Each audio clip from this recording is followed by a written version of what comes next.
그 다음에 분쟁 조정의 거부 및 중재에 관한 시행령 내용 일부 삭제가 있었습니다. 그래서 과거의 경우에는 이제 령 22조에 분쟁 조정을 거부한다 혹은 중재하는 내용과 관련돼서 대통령령이 정하는 사항이 발생한 경우란 다음 각호의 어느 하나에 해당하는 경우를 말한다. 자, 그러면서 제1호에서부터 제7호까지가 분쟁 조정, 일단 거부 및 중지 사유에 해당이 되었었던 것을 통째로 삭제를 시켰습니다. 그 이유는 분쟁 조정 신청이 들어갔을 때 조정을 거부하겠다. 그 다음에 조정을 중지한다. 라고 할 게 없이 그냥 조정을 각하해버리면 될 것 아니냐. 그래서 이제 엄밀하게는 조정 각하 사유로 분류를 하기 위해서 그 사전 단계로서 이 조항을 삭제를 시켰습니다. 자, 특별한 개정 사유라고 보기엔 좀 어렵고요. 그 다음에 그래도 혹시 분쟁 조정과 그 다음에 조정의 중단, 그 다음에 뭐 이런 것을 또 물어보는 단문이 나온다면 이제는 그 부분은 조문이 삭제가 됐으니까 거기에 맞춰서 여러분들이 단문을 준비해 주시기 바랍니다. 그 다음 페이지로 가시고요. 분쟁 조정 종료 사유에 관한 그러다 보니까 기타 규정의 조정이 필요했었습니다. 그래서 령 23조 과거 조항을 한번 보시면 제1항에 협의회는 법에 따라 조정을 거부 또는 중지하거나 조정 절차를 종료할 때 분쟁 조정 종료서를 작성한 후 그 사본을 첨부해서 다음 각호의 구분에 따라 보고해야 된다. 이렇게 되어 있던 것을 개정시행령은 협의회는 법에 따라 조정 신청을 각하하거나 조정 절차를 종료한 경우 말씀드렸죠? 아까 이제 조정 거부 사유 등을 통째로 삭제시키면서 웬만한 경우에 그런 사유들이 있을 땐 조정 신청 각하 제도로 운영을 하려고 일단 마음을 먹고 있습니다.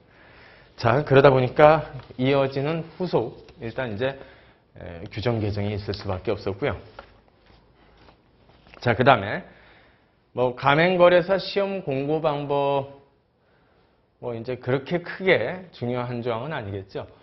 가맹거래사 시험 공고 방법의 경우에 아예 명확하게 뭐 홈페이지 뭐 이런 것들을 명확하게 집어넣었습니다. 특별한 것 볼 것은 없습니다.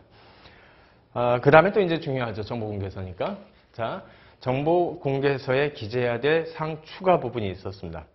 그래서 그 다음 부분에 이제 한번 보시면 과거 이제 별표로서 다음 중 요런 것은 정보공개서에 기재를 해야 된다.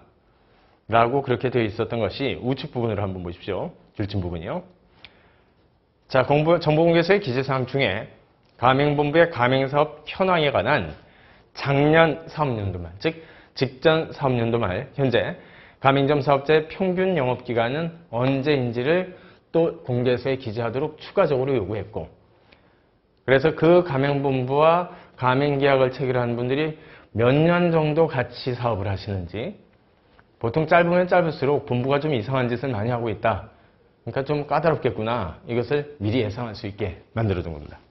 자, 그리고 본부가 경영상 지원 제도로 운영을 할 때, 지원을 할 때 필요한 조건, 그 다음에 지원을 할 때 소요되는 비용, 즉 금액, 이것과 관련된 정보도 기재할 것. 이라고 해서 일단 이제 그 경영 지원 금전 분쟁들. 그래서 뭐 이제 요번에 뭘 해줬다 본부가 그랬는데 돈을 요구하더라. 근데 뭐 이 돈이 왜 갑자기 달라고 하는지, 자, 품목 등에 관한 판례들이 워낙 지금 이제 최근에 쌓여 있다 보니까 그것을 조정하기 위해서 령 개정이 있었습니다. 그것도 공개서에 기재할 것. 이 부분은 중요합니다. 정보서 공개서 기재사항 부분이니까요. 그래서 일단 개정 시행령에서 또 중요한 부분이 있다면 정보 공개서에 기재해야 될 사항이 두 가지가 추가됐다.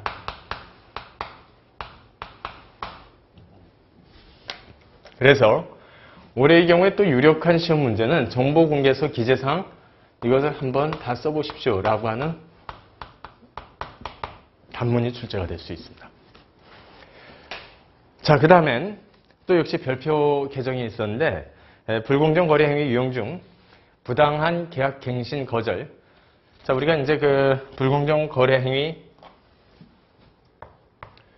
유형으로서 이제 알고 있었던 것은 영업 거절 행위가 있었죠.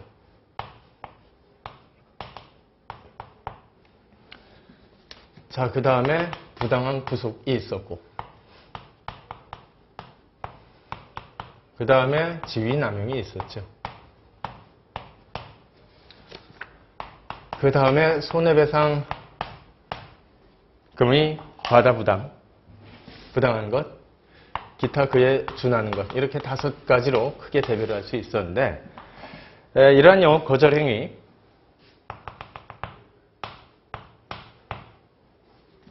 이 품목을 조금 조절을 했습니다.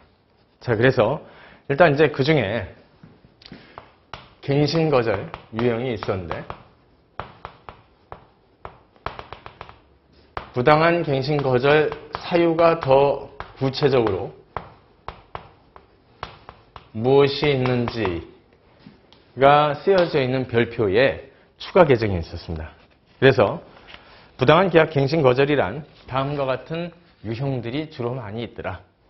첫 번째, 본부가 정당한 사유 없이 가맹점 영업 지역에 직영점을 설치할 목적으로 가맹점 사업자한테 갱신 요구가 들어왔는데 그걸 거절한 것. 다만 본부가 가맹점 사업자로부터 가맹점을 샀거나 양술했거나 가맹점 사업자가 계약 갱신 요구를 하지 않은 경우로서 본부가 가맹계약을 갱신치 않겠다라는 사실을 정상적으로 통지를 함으로써 가맹계약이 종료되었다면, 정상적으로 가맹계약이 종료됐다면 이때는 부당한 게 아니다. 두 번째, 본부가 정당한 사유 없이 특정 가맹점 사업자에 대해서만 차별적으로 계약갱신 당신은 못해주겠다, 이런 식으로 요구를 거절하는 행위, 역시 웬만한 사정이 없는 한 원칙적으로는 부당한 계약갱신 거절이 된다.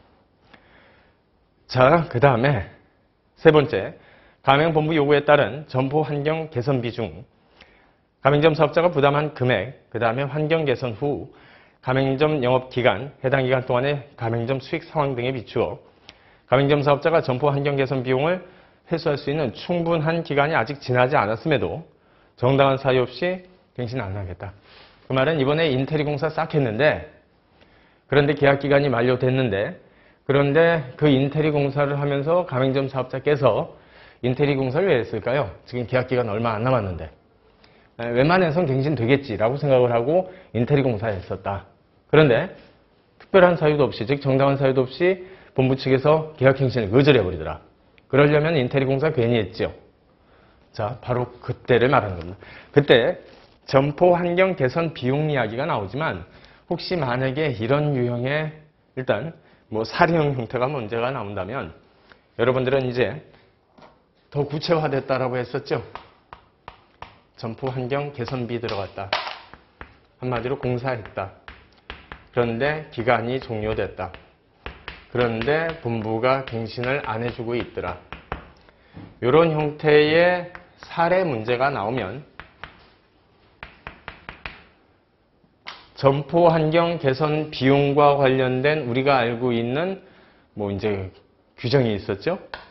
요걸 쓰실 게 아니라 갱신 거절과 관련된 불공정 거래 행위, 요걸 쓰셔야 된다라는 겁니다. 그래서 이 부분은 우리 시험에 올해 사례형 형태의 논점 중에 하나로 들어갈 수가 있습니다. 아셨죠? 자, 그 다음에 이제 부당한 손해배상 비용 부담, 이것과 관련돼서 또 역시 조금 더 구체적으로 그 사유를 일단 제정을 신설한 게 있습니다. 그러면서 부당한 영업 위약금 부과 행위라고 되어 있고요. 가맹점 사업자가 영업을 개시한 날이 속한 달에 다음 달부터 1년간의 평균 매출액이 본부가 제공한 예상 매출액 최저액에 미달해서 가맹점 사업자가 계약을 중도에 해지할 때 본부가 계약 해지에 따른 기대이익 상실을 이유로 위약금을 부과하는 행위. 자, 진도별 모의 시간에 잠깐 말씀드렸었는데, 가맹본부 갑을 이라고 하는 가맹점 사업자가 계시다.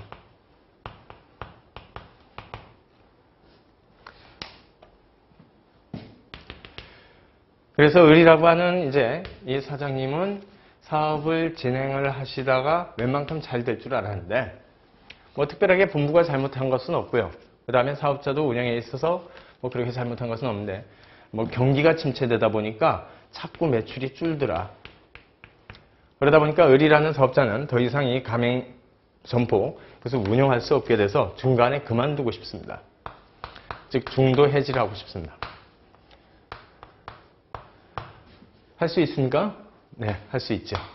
그 이유는, 근거는 상법상 규정되어 있는 가맹상과 관련된 근거 규정에 가맹거래상의 경우에 있어서는 부득이한 사유가 있다면 각 당사자는 언제든지 계약을 해지할 수 있다는 근거 조항이 있기 때문에 특별하게 뭐 두 당사자 중에 누가 잘못을 한 것은 아니지만 그럼에도 불구하고 사업자는 영 사업이 안 된다면 부득이한 사유가 있을 때 계약 중도 해지가 가능은 합니다.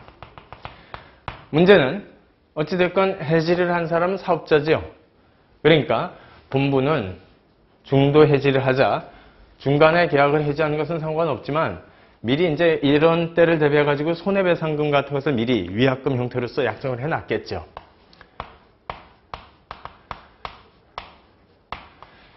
그래서 위약금을 미리 정해둔 게 있는데 그걸 과다하게 산정을 하는 경우들이 많더라. 그러다 보니까 사업자께서는 지금 사업이 잘 안 돼가지고 매출이 떨어져도 이 위약금 물기가 무서워가지고 계속해서 사업을 할 수밖에 없더라. 자, 이런 형태를 일단 구제하기 위해 부당한 손해배상 의무의 부담이라는 불공정 거래행위 유형안에 이 부분을 추가 신설한 겁니다. 이것도 역시 마찬가지로 사례형 형태의 한 논점으로서 출제가 충분히 가능하니까 여러분들께서는 반드시 좀 확인을 해 두셔야 됩니다. 자, 거기까지 확인해 두시고요. 그 이외엔 이제 개정법 주 골자 내용은 모두 끝났습니다. 주 골자가 아니라 이제 개정법 내용은 다 끝났고요. 그 다음에 부칙에 의하면 이령 공포한 날부터 그대로 시행한다 라고 했기 때문에 지금 현재로는 시행됐다라고 생각하시면 됩니다. 다만 별표들의 개정 규정은 2021년 1월 1일부터 시행한다 라고 되어 있습니다. 그러다 보니까 뭐 불공정 거래행위 유형과 관련된 이런 문제가 있을 때 이거는 2021년 1월 1일부터 시행한다 라는 형태가 되는데, 그러니까 우리 시험 범위하고는 시기상으로 안 맞죠. 하지만 이 문제가 사례형 형태로 올해 출제될 수 있는 것은 사실입니다. 올해 출제가 된다 해도 2021년이니까 내년 1월 1일을 굳이 기다리실 필요는 없습니다. 중요한 것은 이건 구체화한 것이지 이런 문제가 있을 때 각 거기에 해당이 되는 불공정 거래 행위가 아니었었는데 21년 내년 1월 1일부터 된다가 아니라 사실은 이것은 올해도 이렇게 처리를 해야 되는데 더 명확하게 했다 정도에 불과합니다. 자, 그 정도 일단 확인해 두시고요. 자, 그러다 보니까 이제 총 정리를 해본다면 첫 번째 부분입니다. 예상 수익 상황 정보 제공에서 점포와 점포 사이의 거리를 알려주게 했다. 두 번째, 정보공개서 기재사항. 여기에 대한 개편이 있었다. 자, 그 다음에 세 번째, 즉시 해지 사유. 이것도 과거에 있었던 것과 지금 현재 개정된 법이 어떤 식으로 달라졌다. 즉, 과거의 경우에는 명성이나 신용을 뚜렷이 해야 할 경우라고만 되어 있었는데 명성이나 신용은 그것을 객관화할 수 있는 법원 판결이나 행정청의 처분이 있게 되면 그때는 드러나 버리기 때문에 그 사유를 더 분명하게 해놓고 기타 항목 조정을 했었다. 자, 그 다음에 불공정 거래 행위의 유형 중에 갱신거절 유형과 그 다음에 손해배상 의무의 부담과 관련된 부당한 것이라는 불공정 거래 행위 사유, 그러니까 한마디로 사례 문제 2개를 추가했다. 아셨죠? 자, 요것을 좀 여러분들께서 각 가지고 계시는 교과서에 반영을 좀 해주시고요. 그 다음에 올해 출제가 굉장히 유력한 상태의 사례형 문제와 그 다음에 단문형 문제에 해당되기 때문에 이 부분은 여러분들께서 좀 반드시 좀 갖고 계셔야 됩니다. 자, 거기까지 확인을 해주시고요. 그 다음에 개정 시행령 강의는 소개 강의 이제 짧게 말씀드린다라고 말씀드렸죠. 여기서 이제 모두 마치는 것을 하겠습니다. 수고하셨습니다.